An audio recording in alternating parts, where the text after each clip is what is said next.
미국의 자동차왕 헨리 포드가 사업에 큰 성공을 이룬 후에 고향 땅에 조그마한 집을 지었습니다. 그 집을 보기에는 대기업의 총수가 거하기에는 너무나 작고 평범한 집이었습니다. 그래서 사람들이 그것을 볼 때에 이해를 하지 못하는 태도를 취하면서 아니 집이 너무 초라해 보이지 않느냐고, 뭐 화롭지는 않더라도 생활하는 데에 불편해서는 안 되지 않느냐고 이렇게 질문을 했습니다. 그때 헨리 포드가 이렇게 대답을 했는데, 가정은 건물이 아닙니다. 작고 초라해 보여도 가족 간의 사랑이 넘친다면 그것이 참된 가정입니다. 라고 이렇게 대답을 했습니다. 지금도 디트로이트 헨리 포드 기념관에 가보면 그 앞에 이런 글귀가 쓰여져 있는데, 헨리 포드, 그는 꿈꾸는 사람이었고 아내는 기도하는 사람이었다. 여러분, 한 사람의 인생을 한마디로 적어 놓은 건데, 여러분 얼마나 마음에 와 닿아요. 헨리 포드, 그는 꿈꾸는 사람이었고 비전의 사람이었고 그의 아내는 기도하는 사람이었다. 여러분, 꿈꾸는 사람과 기도하는 사람이 만날 때에 하나님의 역사를 만들어내는 가정이 된다라고 하는 겁니다. 여러분의 가정과 여러분의 자녀의 가정이 이런 가정이 되기를 예수님의 이름으로 축복합니다. 이런 많은 사람들이 행복한 가정을 꿈꾸지만 실제로 들어가 보면 그 가정을 이룬다는 것이 쉬운 일이 아닙니다. 세상에는 완전한 가정은 없다, 먼지 하나 없는 집에서 사는 사람은 존재하지 않는다라는 말을 한 사람도 있고, 고돈 씨는 엄청난 가정을 이루려고 애쓸 필요는 없다, 대신 행복한 가정을 이루려고 노력을 기울여야 된다, 그렇게 말을 했습니다. 그냥 행복한 가정을 이루면 되는 것이지 완전하고 엄청난 가정을 이루려고 노력한다고 해서 그것은 되는 것이 아니다, 그렇게 말을 했습니다. 우리는 이삭의 이야기를 쭉 말씀을 통해서 듣고 있는데, 이삭이 어떤 분이에요? 그가 결혼할 때 보면 종이 가서 아내를 데리고 와서 결혼한, 아주 결혼의 과정 속에서도 하나님의 인도하심이 있었고, 기근이 들었을 때에 애굽에 내려가려고 하니까 하나님이 애굽에 내려가지 말아라 해가지고는 그랄 지역에 있으면서 그 척박한 기근 땅에서 어떻게 해요? 100배나 축복을 받는 사람입니다. 그리고 그가 어렸을 때는 어떻게 했어요? 자기 몸을 모리아산에 드렸던, 제물로 드렸던 경험이 있었던, 다른 사람과 비교할 수 없는 깊은 영적인 체험을 한 사람이었던 것을 보게 되어집니다. 여러분, 우리가 생각을 해보세요. 어렸을 때는 모리아산에서 제물로 바쳐졌고, 성장을 해서 결혼할 때는 하나님께서 리브가라고 하는 인물을 인도에 와서 결혼을 했고, 그리고 또 생활을 하면서는 그 기근이 있는 척박한 땅에 남들은 안 되는데 30배, 60배, 100배의 열매를 맺었으면 대단한 축복을 받았잖아요. 그러면 이런 가정은 가정적으로 전혀 문제가 없어야 되잖아요. 그런데 그렇지 않았어요. 우리는 정말 행복한 가정이고 이런 가정은 아마 작은 천국을 이루었을 거야, 그런 생각을 갖지만은, 그러나 우리 이상과는 달리 수많은 가정의 문제들이 가정 안에서 나타난 것을 보게 되어집니다. 크게 두 가지의 문제가 있었는데, 하나는 뭐예요? 아내와의 소통이 안 됐어요. 아내와의 대화가 잘 안 됐던 것을 오늘 성경을 통해서 보게 되어집니다. 그리고 또 하나는 자녀 문제로 고민을 많이 하게 되었던 것을 우리가 봅니다. 믿는 가정은 만사 형통을 우리가 생각하지만 생각보다도 성경에서 보면 이러한 일들이 드러나기 때문에 오늘 우리는 정직하게 말씀하시는 하나님 앞에서, 이 말씀 앞에서 우리는 우리 자신들과 우리 가정을 돌아보면서 좀 기도의 제목을 삼고자 원하는 것입니다. 여러분, 성경을 연구하다가 보면은 이해가 안 되는 부분이 있죠. 부모가 믿음이 좋아요. 그런데 자녀들은 기대만큼 믿음이 따라주지 않는 가정들이 있습니다. 대표적으로 다윗의 가정이 그랬습니다. 다윗이 어떤 사람이에요? 그런데 그의 자녀들이 아버지의 믿음만큼 따라주지를 못했습니다. 사무엘도 마찬가지예요. 기도하면서 태어난 사무엘이었지만 그의 자녀들을 보면 아버지의 원만큼 그렇게 성숙한 믿음의 모습을 보이지 못한 것을 볼 수가 있습니다. 반대로 부모는 아주 평범해요. 그런데 자녀가 아주 잘된, 그리고 믿음이 좋은 가정들도 있습니다. 대표적으로 보면 우상을 숭배하고 자녀를 불살랐던 아하스 왕, 정말로 어떻게 보면은 이해가 되지 않는 그러한 사람임에도 불구하고 그의 아들 가운데서 이스라엘에서 가장 선한 왕이라고 하는 히스기야 왕이 탄생이 되는 것을 보게 되었습니다. 여러분, 우리가 이삭 하나를 생각해 볼 때에 쭉 창세기에 있는 인물에 대한 시리즈를 생각하면서 이삭의 표제가 뭐였어요? 순종이잖아요. 그런데 이렇게 하나님 앞에 철저하게 순종했던 아브라함의 아들인 이삭, 그런데 기도하면서 아이를 낳게 되죠. 그게 누구예요? 에서와 야곱입니다. 그런데 이 둘을 보게 되어지면 아버지의 인격을 담지 않은 것을 우리가 보게 되어집니다. 우리는 이삭의 가정에서 생긴 일들을 보면서 우리들의 가정에도 있을 수 있다라고 하는 것을 생각을 해봐야 됩니다. 그런데 문제는 이러한 문제들 속에서 우리가 알아야 되는 것은 뭔가 하면은 그 속에서도 하나님은 운행하고 계셨고 그러한 속에서도 하나님은 역사하고 계셨다는 거예요. 완벽하지 않은 가정, 문제가 끊어지지 않은 그런 가정이었지만 그 중에서도 하나님은 끊임없이 그 가정을 바로 움직이고 계셨고 인도하고 계셨다는 거예요. 그래서 우리는 이 말씀을 보면서 위로를 받고 우리가 어떻게 우리의 가정을 운영해 나가야 될지에 대한 어떤 방법을 찾을 수가 있다라고 하는 것입니다. 먼저는 이 가정의 두 아들 에서와 야곱의 관계를 좀 생각하면서 은혜를 받고자 합니다. 이삭에게 쌍둥이 아들이 있었습니다. 큰 아이가 에서고 작은 아이가 야곱입니다. 근데 흔히들 이제 신앙생활한 사람들은 야곱과 에서 그렇게 말을 합니다만은 사실은 에서가 형이고 야곱이 동생입니다. 여러분, 실질적으로 이 둘이 태어나는 과정에서부터 보게 되어지면 경쟁 의식이 대단했어요. 사실은 뱃속에서부터 전투가 있었어요. 그래서 에서가 먼저 나가려고 하니까 야곱이 에서의 발뒤꿈치를 잡고 땡기잖아요. 왜? 자기가 먼저 나가겠다고. 그래서 그 이름이 야곱이 되었어요. 그 야곱의 뜻이 뭡니까? 형님의 발뒤꿈치를 잡았다라고 하는 의미를 갖고 있는 말입니다. 여러분, 이러한 경쟁의식이 심한 발뒤꿈치를 잡고라도 자기가 먼저 나가려고 했던 이러한 이 모습이 뱃속에서부터 나타나게 되어졌는데 나중에 성장을 해서는 어떻게 되어져요? 형이 배고픈 틈을 타가지고 소위 빨간 죽, 팥죽 한 그릇으로 장자권을 빼앗게 되는 것을 볼 수가 있습니다. 그 일로 인해서 결국 형은 동생을 죽이려고 했고 동생은 그것을 피해서 어디로 가요? 삼촌 라반의 집으로 도망을 가게 되어지는 것을 보게 되어집니다.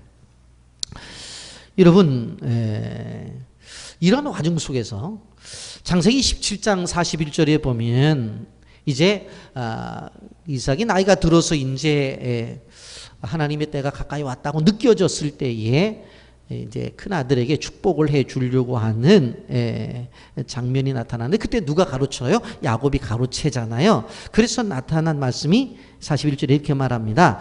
그의 아버지가 야곱에게 축복한 그 축복으로 말미암아 에서가 야곱을 미워하여 심중에 이르기를 아버지를 곡할 때가 가까웠은즉 내가 내 아우 야곱을 죽이리라 하였더니 그래요. 그러니까 자기의 장자권을 빼앗긴 다음에 요즘 말로 말하면 뚜껑 열린 거죠. 열난 거죠. 그래서 이놈 내가 가만 놔두나 봐라. 이제 아버지 계실 때는 내가 놔두지만 아버지만 돌아가시면 넌 죽었다. 그 얘기예요.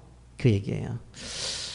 여러분 사실 이러한 배경 속에서 에서는 동생을 죽이려고 하고 야곱은 형의 보복을 피해서 외삼촌 사는 땅으로 피난을 가게 되었습니다.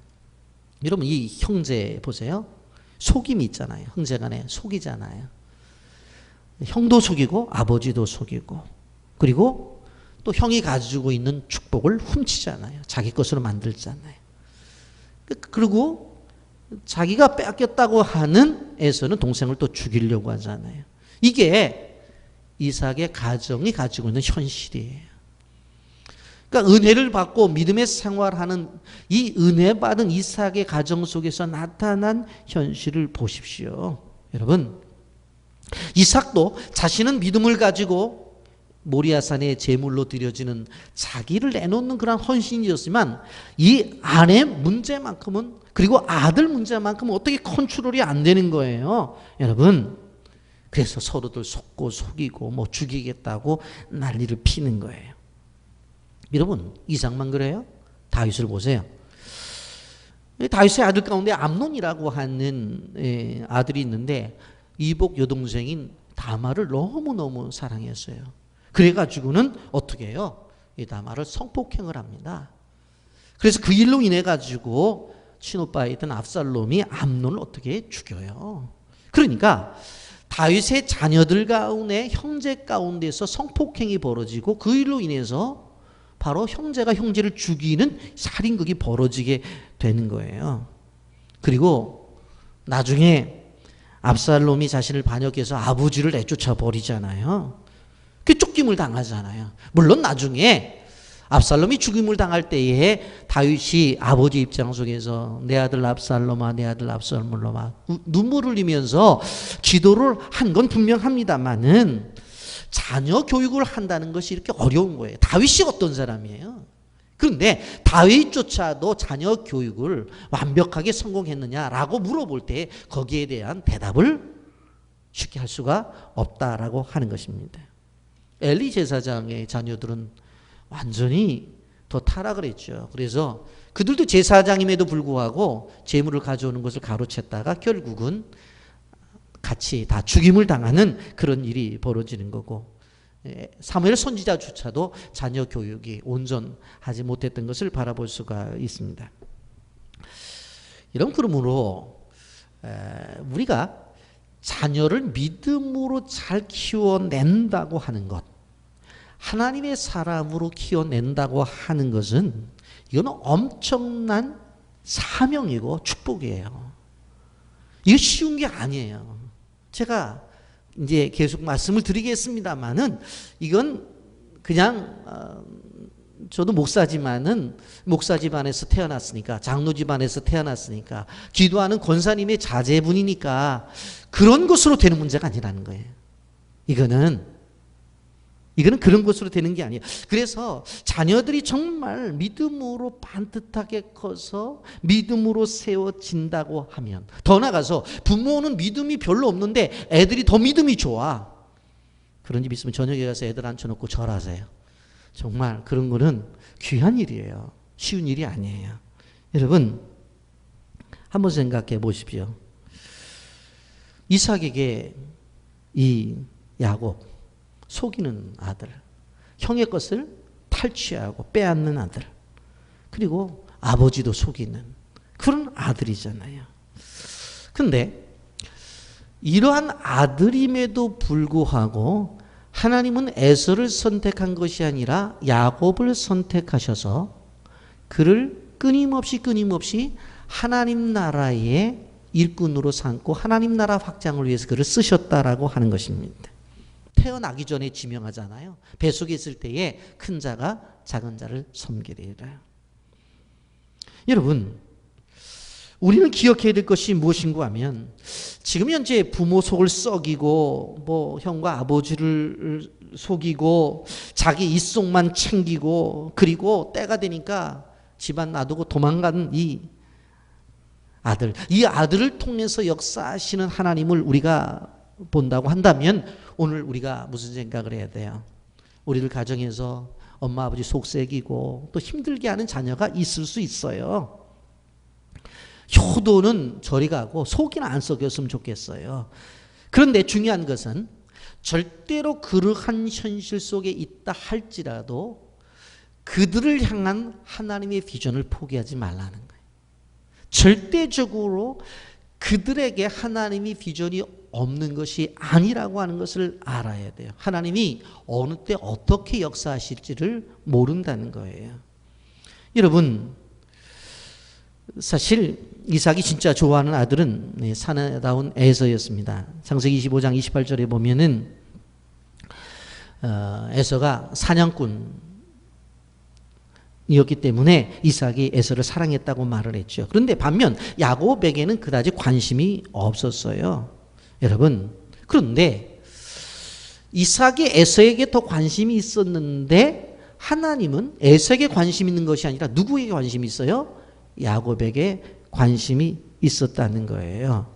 여러분, 그래서 에서가 4절 하반절에 보면 내가 죽기 전에 내 마음껏 내게 축복하게 하라 하면서 이삭이 에서를 불러서 말을 하죠. 여러분, 생각해 보면 이 쌍둥이 아들인데 자기가 축복을 하려고 하면 둘을 다 불러야 되잖아요. 큰아들 에서 와라. 예, 아버지. 작은 아들 야곱아 와라. 둘을 다 불러놓고 내가 내 인생이 얼마 남지 않은 것 같으니까 내가 너희를 축복하마. 그렇게 해야 되는데 실질적으로 에서는 그렇게 하지 않았어요. 여러분, 그러면서 우리가 여기서 한 가지 좀 생각해 봐야 될 것은 뭔가 하면 하나님께서 부모들에게 주신 축복권에 대한 생각을 해봐야 돼요. 여러분, 축복권이 이삭에게 있었죠. 그런데 그 축복권을 행사하는 일들에 있어서 아버지의 축복을 받으려고 에서와 야곱은 목숨을 내놓고 싸우고 있어요. 목숨을 내놓고 싸우고 있어요. 그만큼 부모가 자녀들에게 축복하는 권한이 허상이 아니라 실제라는 거예요. 실제로 그대로 임한다라고 하는 거예요. 여러분, 우리가 믿어야 될 것은 뭐냐면 하나님께서 우리에게 자녀를 주실 때 부모에게 주신 특별한 권리가 뭐냐면 자녀들을 축복할 수 있는 권리를 주셨다라고 하는 것입니다. 그리고 뭘 믿어야 돼요? 내가 축복한 대로 내 자녀의 인생이 바뀌어진다라고 하는 믿음을 가져야 되는 거예요.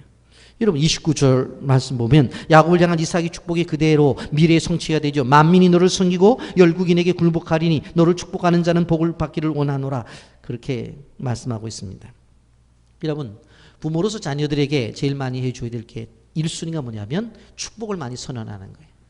물론 밥 해주고 때 되면 또 옷도 사서 입혀주고 그리고 그들이 편안하게 생활할 수 있는 환경을 만들어주는 것 무엇보다도 중요해요. 그런데 그것보다도 우선 될 것이 뭔 줄 아세요? 그것이 자녀를 향한 축복이에요. 내가 아무리 그러한 환경을 만들어줬다 할지라도 그걸 누리지 못할 수 있는 환경이 될 수 있어요. 그런데 내가 부족한 부분이 있더라도 내가 자녀를 위해서 축복을 해서 그 축복이 이루어지게 되어진다고 한다면 내가 해주지 못한 것들을 하나님이 다 해주어서 내 인생보다도 그들의 인생이 더 아름답게 살 수 있다고 하는 것이 성경이 가르쳐 주는 거예요. 그러니까 부모가 자녀들에게 제일 먼저 그리고 우선적으로 해야 될 것은 뭐예요? 축복이에요. 여러분, 기억해야 돼요. 여러분, 효도하는 자녀가 부모의 복을 받는다라고 성경이 분명히 말하고 있어요. 그런데 이걸 조금 더 깊이 생각을 해봐야 돼요. 효도하니까 하나님이 복을 주시는구나. 말씀이 맞아요. 그런데 효도하면 왜 복을 받는지 한 걸음 더 나가 생각해 보세요. 부모에게 효도를 하면 부모가 그 아이에게 마음을 가져서 끊임없이 어떻게 되어져요? 그 아이의 미래를 좋게 생각하고 그 아이의 미래를 더 축복한단 말이에요. 아휴, 내가 난 아들이지만 정말로 쟤 보면 대단해. 어떻게 내 몸에서 저런 애가 나왔는지 모르겠어. 그런 아들이 있어요. 또 그런데 반면에 뭐예요? 아니 쟤는 왜 그 모양이야. 내가 난 앤지 맞아. 똑같은 말인데도 어투가 달라. 그렇단 말이에요. 그러니까 효도하는 자녀는 실질적으로 끊임없이 부모가 그 아이의 미래를 위해서 자연적 축복이 있다고. 그런데 그렇게 말썽을 부리는 애들은 내 자식 맞아? 자꾸 하면서 불편한 생각을 해요. 그러니까 그러한 불편함과 그를 향한 축복이 아닌 다른 말들이 나가니까 그 축복을 받을 수가 없는 거예요. 제가 가끔 웃으면서 얘기하잖아요. 애들이 속을 새겨도 한 달에 한 1,000만 원씩 용돈을 줄 놈아. 그러면서 이빨을 뽀드득 갈면서라도 그렇게 축복을 해야 되지. 어디 가서 빌어먹을. 그러면 그 사장 한번 못해요. 어디 가서 노상 밑에 가서 월급이나 타먹지. 미안한 얘기입니다만은. 그러니까 화가 나더라도 자녀를 향해서는 끊임없이 뭐를 해야 돼요? 축복의 메시지를 전해줘야 되는 거예요. 학교 가는 자녀에게 오늘 하루 하나님께서 우리 아이를 정말 동행해 주셔서 어려운 일이 없고 하나님의 축복과 성령의 임재가 있게 되기를 원합니다 하고 등에다 놓고 그렇게 기도하면서 내보내야 되는 거예요. 그럴 때 하나님께서 그 인생을 보살펴 주는 것이란 말입니다. 또 예? 그래도 집다 가는 아이한테 아리랑 부르면서 심지도 못 가서 발병 난다고 그러면 안 돼요. 그러면 여러분 우리가 잘 오늘 본문을 보면서 봐야 돼요. 이삭의 가정 속에서 순종의 사람이고 믿음의 사람이고 하나님의 사람이었지만 자녀 문제만큼은 어떻게 할 수 없었는데 그 문제의 중심에 보니까 사실은 이삭이 문제였고 엄마 리브가가 문제였다라고 하는 것입니다. 여러분 한번 이 리브가를 한번 생각해 보겠습니다. 여러분 남편 이삭은 큰 아들을 이렇게 편애했는데 그 엄마는 막내 아들인 이 야곱을 편애했어요. 여러분 분명히 말하죠. 창세기 25장 28절 다 같이 읽어볼까요? 시작. 이삭은 에서가 사냥한 고기를 좋아하므로 그를 사랑하고 리브가는 야곱을 사랑하였더라. 딱 나눠줬어요. 성경에 말하고 있어요. 이삭은 에서가 사냥한 고기를 좋아하므로 그를 사랑하고 리브가는 야곱을 사랑하였더라. 아빠는 큰아들 편, 엄마는 작은 아들 편. 이런 구조가 형성이 되어진 거예요. 여러분 가정 안에서 아이들을 이렇게 편애하게 되면 문제가 나타날 수 있다는 것을 우리는 알아야 되는 것입니다. 여러분 어느 날 이제 이삭이 자기가 이제 생명을 다하는 것 같은 느낌이 온 거예요. 그래서 이제 자기에게 주어진 축복권을 가지고 기도를 해야겠다 해서 이제 큰아들을 불러서 이야기를 합니다. 그런데 그 이야기를 누가 들어요? 옆에서 아내인 리브가가 듣는 거예요. 그 말씀이 쭉 6절부터 10절까지 나와 있는데 한번 보세요. 리브가가 그의 아들 야곱에게 말하 이르되 내 아버지가 내 형 에서에게 말씀하시는 것을 내가 들으니 이르시기를 나를 위하여 사냥하여 가져다가 별미를 만들어 내게 먹게 하여 죽기 전에 여호와 앞에서 내게 축복하라 하였으니 그런즉 내 아들아 내 말을 따라 내가 내게 명하는 대로 염소떼에 가서 거기서 좋은 염소 새끼 2마리를 내게로 가져오면 내가 그것으로 내 아버지를 위하여 그가 즐기는 별미를 만들리니 내가 그것을 네 아버지께 갖다 드려서 그가 죽기 전에 내게 축복하여 위하여 잡수게 하라. 여러분 어떤 내용인지 알겠죠? 그 이야기를 듣고 야곱을 부르는 거예요. 야곱아 엄마 내가 너희 아버지 이삭이 에서 형에게 이야기하는 걸 들었는데 사냥해서 내가 좋아하는 음식을 만들어 오래. 그러면은 축복을 해주겠다 그랬어. 그러니까 네가 빨리 가가지고 염소 새끼 2마리 아주 고기가 아주 연한 그 염소 새끼 2마리를 잡아갖고 와. 그러면 내가 그것을 요리해 줄 테니까 아버지한테 가져가서 내가 축복을 받아라. 솔직하게 말하면 가로채져라, 뺏어라 그런 얘기예요. 여러분 이 일을 통해서 가정에 엄청난 불행이 다가오게 되었습니다. 이런 리브가가 조금만 지혜로웠으면 어떻게 이야기를 했어야 돼요. 여보, 내가 큰애한테 하는 얘기 들었는데 우리가 아이들 임신했었을 때에 분명히 하나님이 뭐라고 말씀하셨어? 큰 아이가 작은 애를 섬기라고 말씀하셨잖아. 그러니까 그렇게 해서 안 되는 것 같아. 우리가 하나님 앞에 기도하고 당신이 이제 인생의 마지막 길을 가게 될 때 축복을 할 때 누구에게 해야 될지 바로 하나님 앞에 물어야 되잖아. 그렇게 실질적으로 소통을 해야 되잖아요. 대화를 해야 되잖아요. 그런데 대화가 없어요. 그리고는 그거 듣고서는 독단적으로 일을 꾸며요.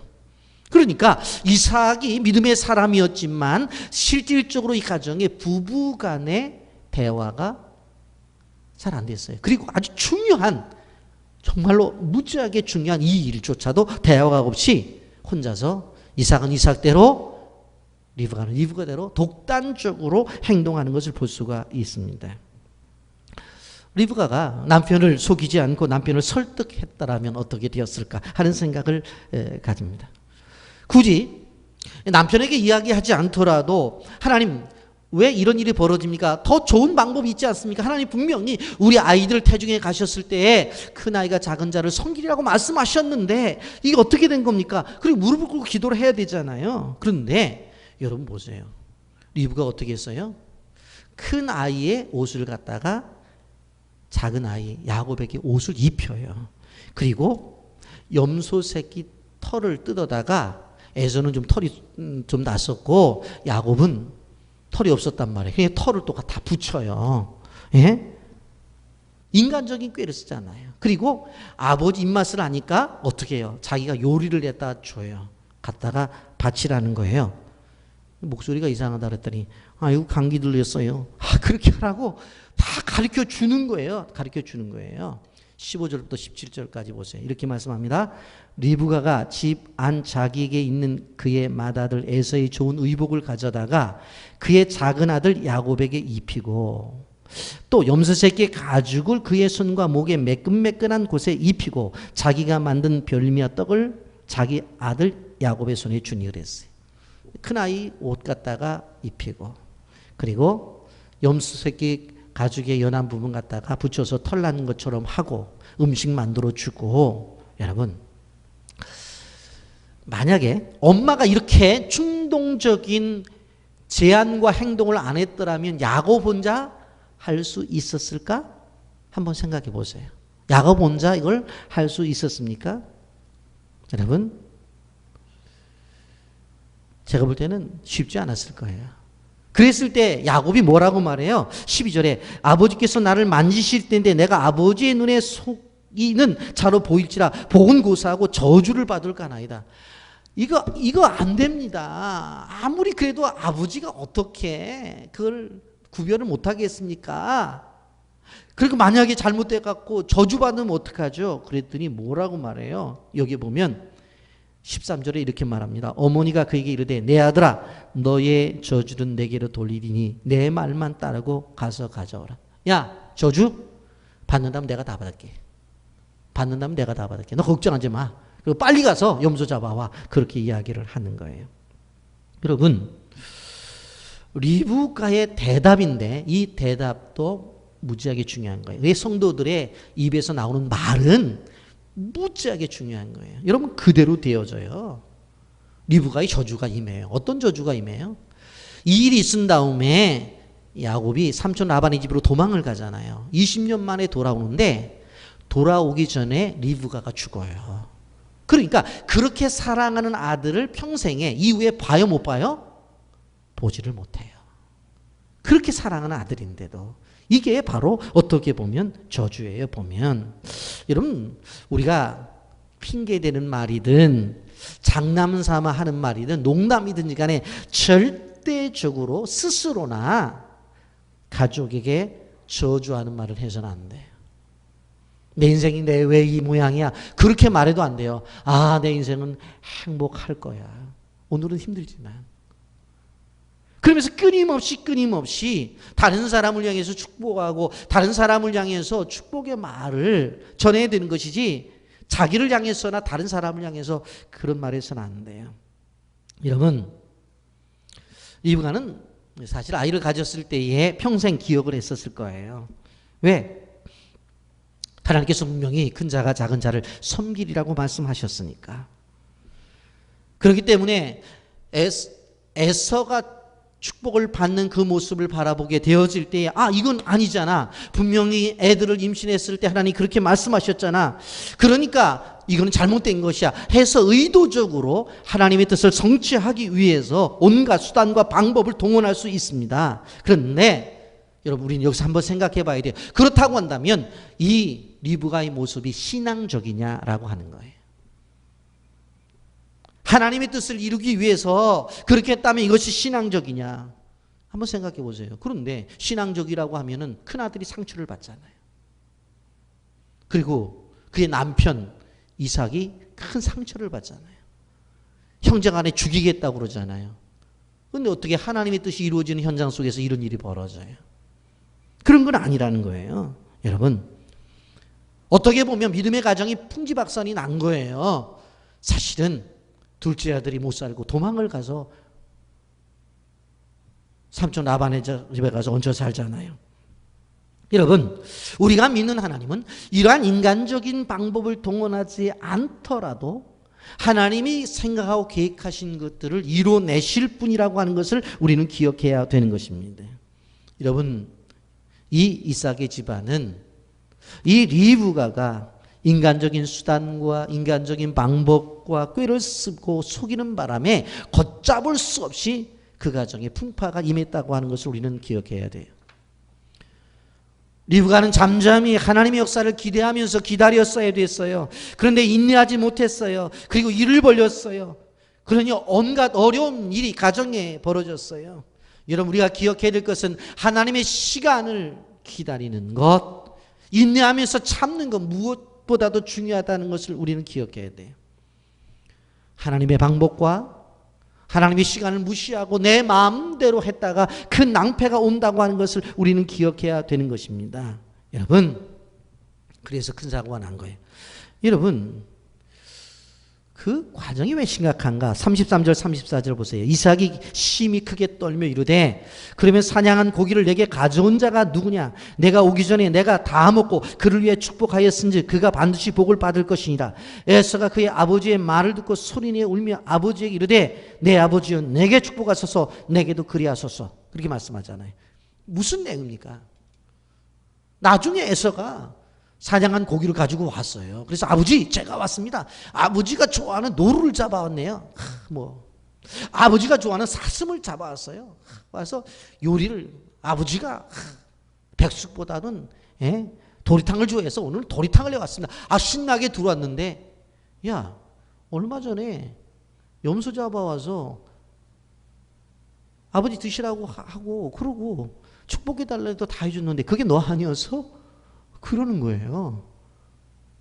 그런데 그 모습을 자연스럽게 얘기를 하지 않고 여기 보세요. 이삭이 심히 크게 떨며 이르되 몸부림을 치는 거예요. 어떻게 내 인생에 이런 일이 벌어졌냐는 거예요. 도대체. 그러면서 심히 떠는 거예요. 도대체 그가 누구냐는 거예요.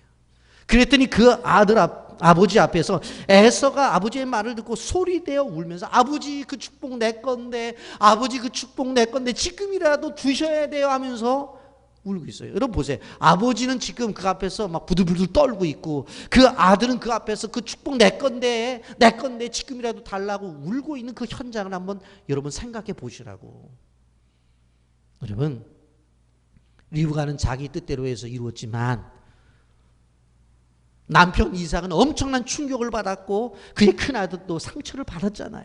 여러분, 우리가 기억해야 될 것은 우리가 개인적인 어떤 뜻을 관철하기 위해서 타인에게 상처를 주거나 가까운 사람들을 속이는 일이 있어서는 안 돼요. 내 이득과 내 뜻을 관철시키기 위해서 가까운 사람들에게 고통을 줘서도 안 돼요. 여러분, 리브가 실수를 해서는 안 돼요. 어떠한 일을 있을 때 이 일이 하나님의 뜻인가를 우리가 무릎 꿇고 기도를 하고 그리고 하나님의 시간을 기다려야 돼. 그리고 하나님의 방법으로 선택해서 해야 되는 거예요. 여러분, 리브가는 믿음이 흔들렸단 말이에요. 그러니까 자기의 방법, 인간의 방법을 가지고 그리고 인간의 시간, 지금 아니면 안 될 거라고 생각했잖아요. 그러니까 가정이 어림을 당한 거예요. 여러분, 그럼 이삭은 온전한 거 아니에요? 이삭을 한번 보겠습니다. 여러분, 이삭의 삶 속에서 고통이 찾아오는 부분들이 몇 가지가 있는데, 첫째로 그 이삭의 자녀의 결혼 문제에 있을 때 고통을 당하게 되어져요. 여러분, 큰아들 에서가 결혼을 했는데 창세기 26장 34절과 35절에 보면 에서가 40세 해쪽 속 브레의 딸 유딕과 해쪽 속의 엘론의 딸 바스맛을 아내로 맞이하였더니 그들이 이삭과 리브가의 마음에 근심이 되었더라. 이삭 본인은 어떤 결혼을 했어요? 그가 나이가 들 때까지 아버지가 선택해주는 여인을 결혼하기 위해서 기다렸잖아요. 그리고 그 결혼에 누가 선택해요? 종이 가서 선택해서 오는 사람을 아내로 맞잖아요. 그랬는데 그의 아들 에서는 지가 가서 골라. 여기 보니까 해쪽 속 부엘의 딸 유딧, 또 하나 다른 족속에 가서 또 여기에 보면은 해쪽 속 엘론의 딸 바스맛을 또 얻어요. 그런데 이삭과 리브가의 마음에 근심이 되었더라 그랬어요. 불신 며느리가 집안에 들어와서 걱정거리가 된 거예요. 요즘 다들 그렇게 말해요. 자식 이길 부모 없다. 그게 정답이라고 그렇게 얘기를 해요. 부모와 기대하는 달리 믿지 않는 며느리가 들어왔어요. 그러니 이삭과 리브가의 마음이 불편한 거예요. 여러분, 이 집안에 큰 아이가 이 불신 결혼을 한 거예요. 또 한 가지 뭐가 나옵니까? 건강의 문제가 또 그에게 다가왔어요. 여러분, 창세기 20장 1절에 보면 이삭이 나이 많아 눈이 어두워 잘 보지 못하더니 맏아들 에서를 불러 이르되 내 아들아 하매 그가 이르되 내가 여기 있나이다. 그러니까 큰아들을 구별하지 못할 정도로 눈이 침침해졌어요. 여러분, 중동의 뜨거운 햇빛은 자꾸 노출되다 보면 눈에 이상이 오기 쉬워요. 그의 아들 야곱도 마찬가지입니다. 여러분, 창세기 48장 10절에 보면 이스라엘의 눈이 나이로 말미암아 어두워서 보지 못하더라. 요셉이 두 아들을 이끌어 아버지 앞으로 나가 이스라엘이 그들에게 입맞추고 그들을 안고 그랬어요. 야곱도 나중에 눈이 어두워갖고 자식을 잘 구분하지 못했어요. 여러분, 건강에 이상이 온 거예요. 여러분, 그러면서 또 한 가지는 뭐냐? 이 이삭에 온 것이 소위 말하는 두려움이라는 것이 찾아왔어요. 27장 4절에 보면 내가 죽기 전에 별미를 만들어 오면 축복 기도를 해주겠다고 말을 해요. 여러분, 건강에 자신을 잃고 나서 두려움이 찾아오는 거예요. 여러분, 그런데 사실은 이 기도가 끝난 다음에 이삭이 몇 년 더 사주냐 아세요? 20년을 더 살아. 20년은. 그러니까 생각해 보면 이삭이 실질적으로 축복 기도를 너무 일찍 해준 거예요, 사실은. 그런데 왜 그래요? 자기의 건강에 이상이 오니까 이러다가 내가 죽지, 이러다 죽지, 두려움이 생긴 거예요. 그러니까 이삭의 가정에서 이삭에게 자녀의 결혼 문제가 어려움으로 다가오고 건강 문제가 어려움으로 다가오고 그리고 삶 속에서 왠지 두려운 가슴이 두근거리고 걱정과 염려가 막 닥치니까 야, 이러다 내가 그냥 죽으면 안 되잖아. 그래서 급하게 축복 기도를 해준 게 문제가 생긴 거예요, 사실은. 여러분, 우리는 기억해야 돼요. 그러면서 영적인 것도 휘어져요. 여러분 보십시오. 3절 4절에 보면 이렇게 말씀하고 있는 것을 볼 수가 있습니다. 다 같이 읽어볼까요? 시작. 그런즉 내 기구 곧 화살등과 활을 가지고 들어가서 나를 위하여 상냥하여 내가 즐기는 별미를 만들어 내게로 가져와서 먹게 하여 내가 죽기 전에 내 마음껏 내게 축복하게 하라. 여러분, 이 말 한마디를 보세요. 여러분, 가장이잖아요. 그러면 에서야, 예 아버지, 야 오늘 나가서 사슴 한 마리 잡아서 네 엄마가 좋아하는 그 백숙을 하나 만들어서 동생이랑 같이 먹자. 이게 가장이 가져야 될 태도잖아요. 왜? 자기가 얼마 살아남지 아니할 것을 위기적으로 느꼈으니까. 야, 나가서 오늘 토끼 한 마리 잡아다 토끼탕 해서 우리 온 집안 식구가 먹자. 그렇게 해야 되잖아요. 그런데 3절 4절 보세요. 그런즉 내 기구 곧 화살통과 활을 가지고 들어가서 누구를 위해서? 나를 위해서 사냥하여 누가 즐기는? 내가 즐기는 별미를 만들어 누구에게로 가져와요? 내게로 가져와서 먹고 내가 죽기 전에 내 마음껏 내게 축복하게 하라. 여기 보세요. 자기를 위해서 사냥하고 자기를 위해서 별미를 만들고 그걸 누구에게 가져와?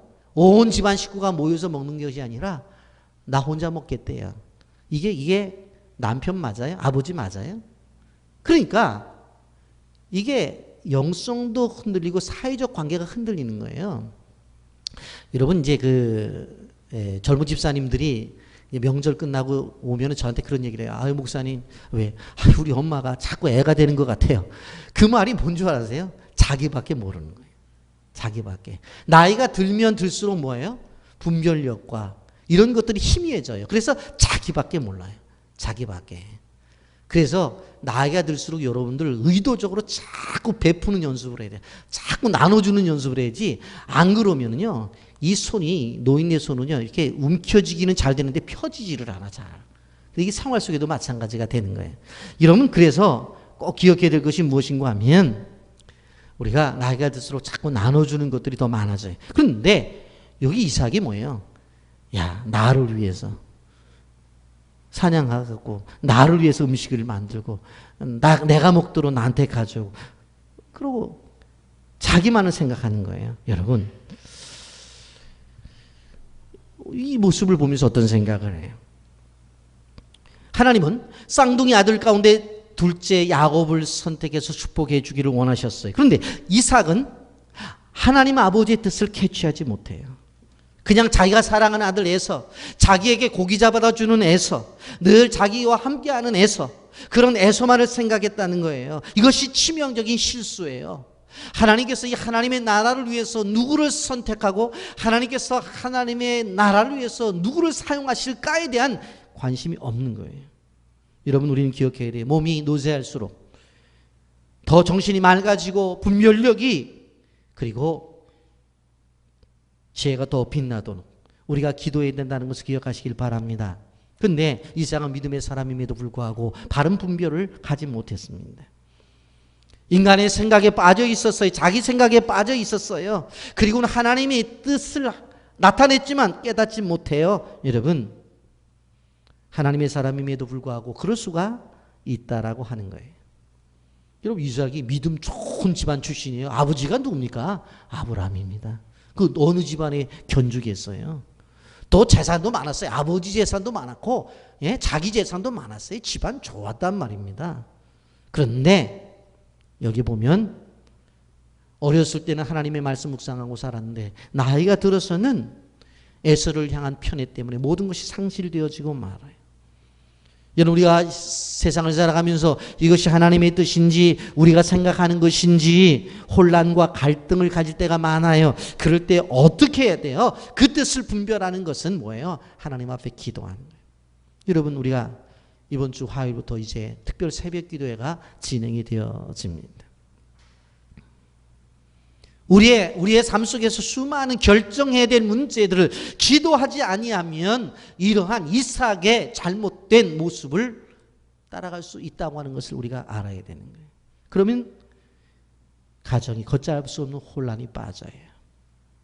동생이 엄마가 하나가 되어 축복을 탈취하고 형은 동생에 대한 분노로 동생을 살해하려고 하고 그 속에서 아버지는 속임을 당해갖고 우왕좌왕하고 여러분 이런 가족이 있을 수 있다라고 하는 것입니다. 이런 우리가 기도를 하면서 우리나라를 위해서 기도하면서도 세계 평화를 위해서 기도해야 돼요. 만일 트럼프 미국 대통령이 북한을 폭격한다면 엄청난 사태가 일어날 수가 있죠. 한 사람의 판단이 자기 나라도 아닌 우리나라가 고통을 당할 수밖에 없단 말입니다. 그러니 교회의 지도자들 뿐만 아니라 정치의 지도자들, 이 나라의 지도자들 뿐만 아니라 세계 지도자들을 위해서 기도해야 되는 거예요. 여러분, 이삭의 리더십이 무너지게 되어질 때에 결국 그 가정 공동체가 어려움을 당했어요. 리더는 하나님의 뜻을 따라서 분별력을 가지고 이끌어 나가야 된다라고 하는 것입니다. 그러나 인생은 어떡하겠어요? 그가 살아가면서 사실 자녀가 속색이죠. 그리고 건강에 어려움이 다가오죠. 그러다가 또 마음속에 몰려들어오는 두려움이 찾아오죠. 큰아들은 믿지 않는 자녀 데리고 와서 결혼하겠다고 그래서 마음에 고통을 주죠. 여러분, 여러분의 가정은 어떤가? 평안하십니까? 아니면 문제 때문에 고통을 당하고 있는지 우리가 기억해야 돼요. 오늘 이 본문을 보면서 알아야 될 것은 믿음의 가정이라 할지라도 문제가 없는 것은 아니다. 그것을 알아야 되는 거예요. 사는 게 그다지 쉽지 않더라. 세상은 내 마음대로 되지 않더라. 노랫말의 가사입니다. 여러분, 그렇지 않습니까? 우리가 하나님 앞에 철저하게 믿고 순종하며 살아가는 100배의 축복을 받기 위해서 어떻게 해야 돼요? 하나님의 뜻에 예민해야 된다고 하는 것입니다. 오늘 말씀해 보면 그가 정말로 자녀들 때문에 갈등을 하게 되어지고 아내 때문에 속이 상하고 노년이 되어서는 오히려 분별력이 상실되어지고 건강에 고통이 찾아오고 여러 가지 일들을 겪었어요. 우리도 똑같은 일을 겪을 수 있다라고 하는 것입니다. 믿음의 가정이라도 생각하지 않는 문제가 생길 수 있습니다. 그렇다고 낭망하지 말라는 거예요. 이삭같이 훌륭한 사람, 그러한 사람임에도 불구하고 실수하고 자녀들 때문에 아내 때문에 고통을 받을 수 있었다는 것 우리가 알면서도 교훈 주는 것 때문에 자녀들을 향한 편애는 해서는 안 되겠다. 그리고 어떠한 일이 있든지 간에 하나님 때를 기다려야 되겠다.